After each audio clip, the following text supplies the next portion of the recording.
কিন্তু আমি চাই না আমার আদরের বান্দারা জাহান্নামে যাবে, কারণ আমি এদেরকে বড় দুর্বল করে বানাইছি।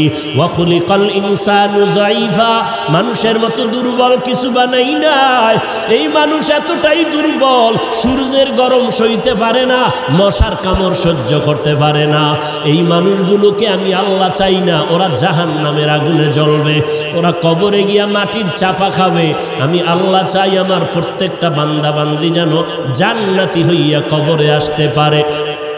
এরপরেও যারা মেজাজটা গরম করিয়া দুনিয়ার মোহে পড়িয়া আমি আল্লাহর সাথে গাদ্দারি করিয়া আলেম ওলামাদের বিরুদ্ধে চলে যাবি, তোরা একটু শুনিয়া রাখ, আল্লাহর কোরআনের ঘোষণা শুনিয়া রাখ। আল্লাহর কোরআনটা কেমন সত্য, আজও পর্যন্ত কোরআনের চ্যালেঞ্জ কোনো বেঈমান গ্রহণ করতে পারে নাই। আজও পর্যন্ত কোরআনে একটা ভুল কেউ বের করতে পারে নাই। ওই কোরআনটা এত সত্যই যে বিধর্মীরা চ্যালেঞ্জ দিয়া কোরআনের ভুল বের করতে গিয়া কালেমা পরে মুসলমান হয়ে গেল, হিন্দু মুসলমান হলো, ইহুদি মুসলমান হলো, খ্রিস্টানেরা মুসলমান হলো, বৌদ্ধ ধর্মের লোকেরা মুসলমান হয়ে গেল। আমার নবী কেমন সত্যবাদী নবী, 63 বছর জীবনে ভুলেও কখনো একটা মিথ্যা কথা বলেন নাই। ও এলাকার মুসলমান, একটা মানুষ দ্বিতীয় একটা মানুষের নাম বলো। এত আদর্শের গান গাইলা, আব্রাহাম লিঙ্কনের আদর্শ, মাও সেতুনের আদর্শ, লেনিন কালমার্সের আদর্শ, প্লেটোর আদর্শ, এমন একটা আদর্শের গার্ডিয়ানের নাম বলো যেই বান্দার জীবনে মিথ্যা বলে নাই। দুনিয়াতে একটা মানুষ, একজন ব্যক্তি রহমাতুল লিল আলামিন, কেমন নবী আমার যার জীবনে 63 বছর হায়াতে ভুলেও কোনো একটা মিথ্যা কথা বলেন নাই। বেঈমানেরা পর্যন্ত আমার নবীকে সততার কারণে কি উপাধি দিয়েছিল বলো?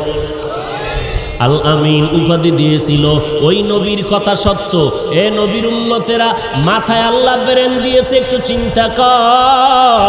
যদি কোনো ধোকায় পড়িয়া থাকো, অন্তরের একটু জিজ্ঞাসা কর, ওরে যদি বুঝি হুজুরে মিথ্যা কয়, লক্ষ লক্ষ নবীরা তো মিথ্যা বলতে পারেন না, লক্ষ লক্ষ সাহাবায়ে কেরাম মিথ্যা বলতে পারেন না, লক্ষ কোটি কোটি ওলামায়ে কেরাম মিথ্যা বলতে পারেন না।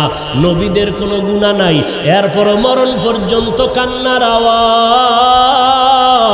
অন্ধকার কবরে আমি একা কেমন করে থাকবো? সাহাবায়ে কেরাম মিথ্যা বলেন নাই। এত বড় বুজুর্গ, এত বড় তাকওয়াওয়ালা, এত বড় ইলমওয়ালা, এত বড় আমলওয়ালা, এরপর মরণ পর্যন্ত কান্না করলেন। আবু বকর কত দামি, নবীর প্রধান খলিফা।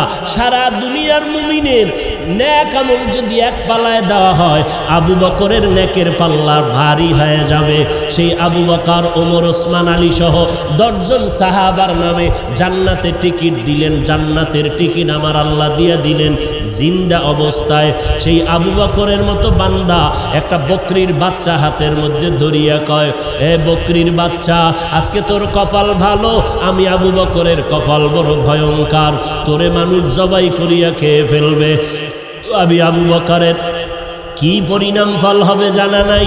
কিয়ামতের ময়দানে আমি আবু বকরকে দাঁড়াইতে হবে, আমার মাথার উপরে সূর্যের তাপ শুরু হয়ে যাবে, জমিনটা তামা। আমি আবু বকরের উলঙ্গ হইয়া মালিকের দরবারে দাঁড়াইতে হবে। এরপরে আমল নামা ডান হাতে আসে না বাম হাতে আসে জানা নাই। এরপরে আমার পরিণাম ফল জান্নাত হবে নাকি জাহান্নাম হবে জানা নাই। আবু বকর কান্না করেন, ওমরে ফারুক কান্না করেন। আবু বকরের মতো বান্দা জান্নাতের টিকিট পাইয়া জাহান্নামের ভয়ে যদি কান্না করেন, আপনার আমার কি পরিমাণ কান্না করা দরকার। এরে বান্দা, আল্লাহ তো এই কথা বলে না, সব দুনিয়াদারি বাদ দিয়া, চাকরি বাদ দিয়া, লেখাপড়া বাদ দিয়া, বিয়া শাদী বাদ দিয়া শুধু আল্লাহরে ডাকো। আল্লাহ তো এইটা পছন্দ করেন নাই, নবীও বলে নাই, নবী ইসলামও সমর্থন করে না। ব্যবসা করো করো, চাকরি করো করো, লেখাপড়াও চালাও, মাঝে মাঝে আল্লাহর হুকুম মতে 5 বেলার নামাজটা পড়বা, মা বাবার খেদমত করবা, ওলামায়ে কেরামের পরামর্শ নিয়ে চলবা।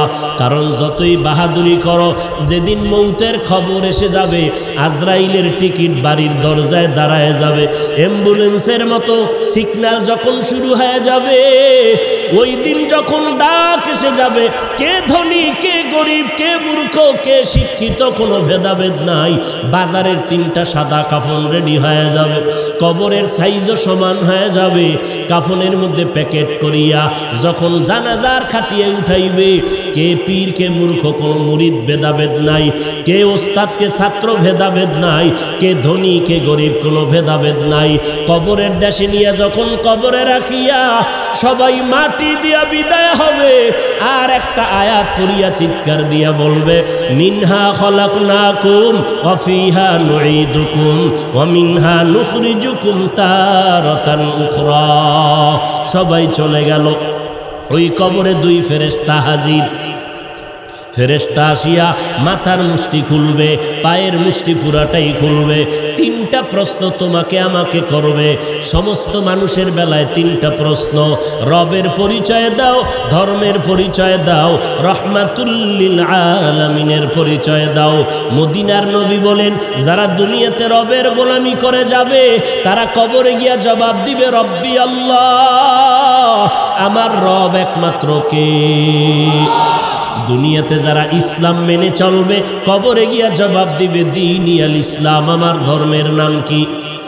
দুনিয়ায় যারা নবীর সুন্নতের আমল করে যাবে, আঙ্গুলের নখগুলো কেমনে কাটবে সেখানেও সুন্নত, মাথার চুলগুলো কেমনে রাখবে সেখানেও সুন্নত, বান্দা জুতা কেমনে পরবে সেখানেও সুন্নত। সুন্নতের আমল করিয়া যারা কবরের বিছানায় শুয়ে যাবে, একটা রাস্তা বানাইয়া মদিনাওয়ালা নবীকে দেখাইয়া বলবে, চিনো লোকটাকে, চিনো নিরে কবরওয়ালা বলো।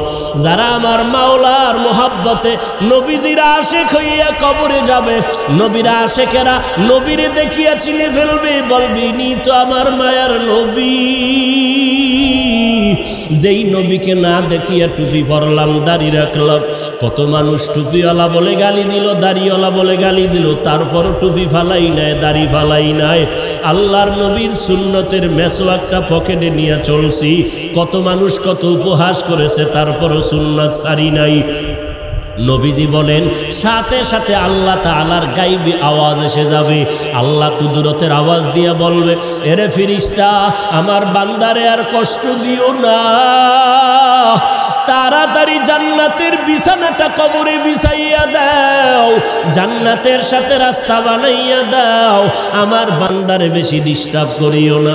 আমার বান্দা দুনিয়াতে কষ্ট কম করে নাই, ঠিক মতো খানার প্লেট নিয়ে খাইতে পারে নাই, রাতের বেলা ঘুমাইতে পারে নাই, সবাই ঘুমাইয়া গেছে, আর আমার বান্দাটা ঘুমের মধ্যে শেষ রাত্র যখন হলো, সুন্দর করে অজু বানাইয়া যায় নামাজ বিছাইয়া সিজদায় গিয়া কান্না করে বলেছে, হে মালিক, তুমি আমার রব, তুমি আমাকে মাফ করে দাও, গুনাহগার বলে তাড়াইয়া দিও না রে আল্লাহ। এই বান্দাটা সারা রাত জিহ্বাটা দিয়া জিকির করে করে কাটাইতো। এই বান্দা রাস্তায় হাঁটতো, আবার মাঝে মাঝে আমি আল্লাহরে ডাকতো। খানা খাইতে বসিয়াও আহ আহ বলে শব্দ উচ্চারণ করত। অন্তরের মধ্যে একটা জ্বালা ছিল, মালিকের কোথায় গেলে পাওয়া যায়। এই বান্দা আলেম ওলামা পাইলে দৌড়াইতো, কোরআনের বয়ানের আওয়াজ পাইলে দৌড়াইয়া যাইতো। এরে খালি কান্নার আওয়াজ। আল্লাহ পাক বলবে, আর দেরি করিও না, তাড়াতাড়ি আমার বান্দারে ঘুমের ব্যবস্থা করে দাও। জান্নাতের হাওয়া বাতাস পাইয়া আমার বান্দা জাহান কবরের মধ্যে আরামে ঘুমাবে, কেউ ডিস্টার্ব করবে না, কিয়ামত পর্যন্ত আমার বান্দা ঘুমাইতে থাকবে। মদিনার নবী আফসোস করে বলেন, যারা রবের গোলামি না করিয়া কবরে যাবে, ইসলাম না মানিয়া কবরে যাবে, সুন্নতের আমল না করিয়া কবরে যাবে, এই কবরে যাওয়ার পরে নাফার 3টা প্রশ্ন করা হবে। রবের পরিচয় দাও, ধর্মের পরিচয় দাও, রহমাতুল লিল আলামিনের পরিচয় দাও।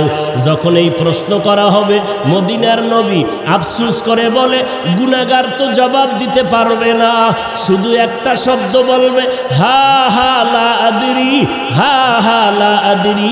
আফসোস, বড় আফসোস, আমি কিছুই জানি না, কিছুই জানি না। নবীজি বলেন, সাথে সাথে আমার আল্লাহ গায়বী আওয়াজ দিয়া বলবেন, কুদরতের আওয়াজ দিয়া, এ কবরের ফেরেশতা, এই নাফরমানের আর সুযোগ দিয়া লাভ নাই। আমি আল্লাহ দুনিয়াতে কম সুযোগ দেই নাই। আমার দেওয়া চাঁদের আলো, সূর্যের আলো ভোগ করলো, আমার দেওয়া পানি, আমার দেওয়া বাতাস, আমার দেওয়া নদীর মাছ, গাছের ফল খাইয়া, জমিনের ফসল খাইয়া এই কপাল পোড়া একবারও আলহামদুলিল্লাহ বলে নাই। ওলামায়ে কেরাম পায়ে ধরে ধরে নামাজের কথা বলতো। এই নাফারমান গুনাহগার আজান শুনিয়া একবারও মসজিদে গিয়া নামাজ আদায় করে নাই। এমন কপাল পোড়া নিজেও টুপি পরে নাই, যারা টুপি পরত তাদেরকেও পছন্দ করে নাই, নিজেও দাড়িটা লম্বা করে নাই, যারা দাড়ি লম্বা করত তাদেরকেও পছন্দ করে নাই, নিজেও পর্দা করে নাই, যারা পর্দা করত তাদেরকেও পছন্দ করে নাই, নিজেও পাগড়ি পরে নাই, যারা পাগড়ি পরত তাদেরও পছন্দ করে নাই, নিজেও আমি আল্লাহর জিকির করে নাই, যারা জিকির করত তাদেরকেও পছন্দ করে নাই। এই নাফরমানকে আর সুযোগ দিয়া লাভ নাই, এখনই কবরের মধ্যে জাহান্নামের বিছানাটা বিছাইয়া দাও, জাহান্নামের সাথে রাস্তা বানাইয়া দাও। জাহান্নামের আগুন কবর ভরে যাবে, একটা না দুইটা না 70 থেকে 99টা সাপ কবর এসে ভরে যাবে। মদিনার নবী বলেন, ও দুনিয়ার মানুষ,